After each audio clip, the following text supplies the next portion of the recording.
In the summer of 2020, I decided to take a much-needed break from the hustle and bustle of city life. I rented a small, secluded cabin in the woods of Maine, far from any towns or main roads. The cabin was old, built sometime in the early 1900s, with creaky floors and a wood-burning stove that added to its rustic charm. It was exactly what I needed to disconnect and unwind, at least. That's what I thought at the time. The cabin was located deep in a dense forest, miles away from the nearest neighbor. The nearest road was a narrow dirt path, barely wide enough for my car. The area was quiet, peaceful, almost too peaceful. When I arrived, the only sounds I could hear were the rustling of leaves in the breeze and the occasional call of a bird in the distance. It was like stepping into another world, one untouched by civilization. The first few days were exactly what I expected. I spent my time reading on the porch, hiking through the woods,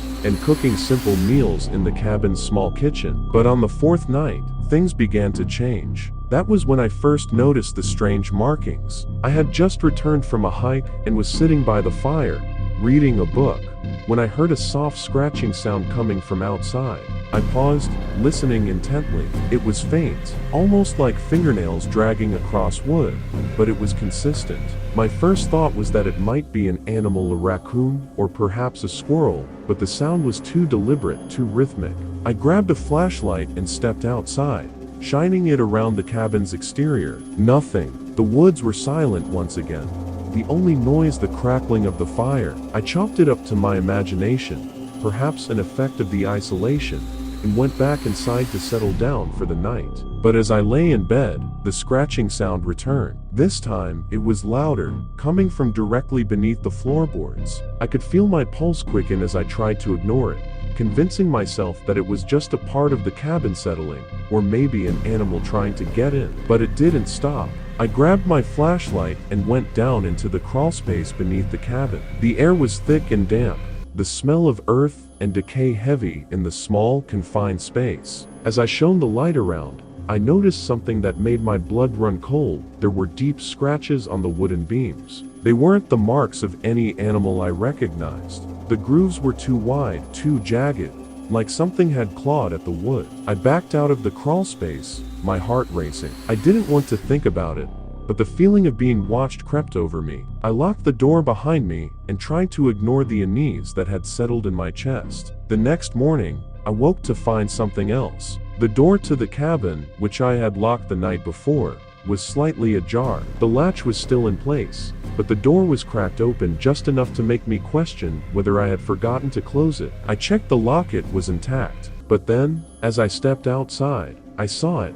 More scratches, this time on the trees around the cabin. Deep gouges in the bark, like something had raked its claws across them. The marks seemed to form a pattern, like they were leading me into the forest. I didn't know what to make of it. I wasn't sure whether it was some prank, or if the isolation had begun to affect me more than I realized. I tried to stay calm, telling myself that it was just the local wildlife, maybe a bear or a large animal I hadn't encountered yet. That night, I decided to venture into the woods to see if I could find anything else. Armed with my flashlight, I followed the trail of scratches, moving deeper into the forest. The trees towered over me, their shadows stretching long into the night. The air was thick with the smell of pine and damp earth. As I walked further, the woods became unnervingly quiet. The usual sounds of night creatures had disappeared, leaving only the sound of my footsteps. It was then that I felt it, the feeling of being watched. The hair on the back of my neck stood up,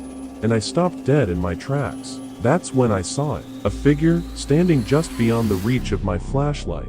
It was tall, unnaturally so, with limbs that seemed too long, like they were stretched out of proportion. Its body was a shadow, darker than the surrounding trees, and its face was a blank void, as if it were missing something. It didn't have eyes, no features at all, just a gaping hole where its face should be. I froze, my breath caught in my throat.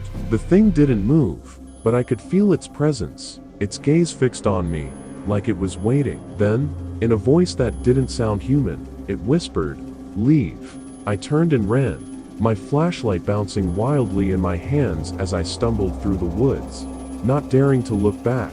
I couldn't hear it following me, but I could feel it in the air, just behind me, as if it was always there, never letting me out of its reach. When I finally made it back to the cabin, I locked every door and window, pulling the curtains shut. I didn't sleep that night. I couldn't. I kept hearing the faint scratching sounds again, this time coming from outside the walls, the roof, everywhere. The next morning, I packed my things and left. I didn't tell anyone what had happened. I couldn't. Who would believe me? But I'll never forget the look of that thing, the emptiness in its face, and the scratching, the way it seemed to get closer with every passing hour. I haven't been back to that cabin since, but sometimes, when I'm out in the woods or in the quiet of the night, I hear it, the scratching, and I know it's waiting for me to return. If this creepy story gave you chills, don't forget to hit that like button and subscribe for more spine-tingling content.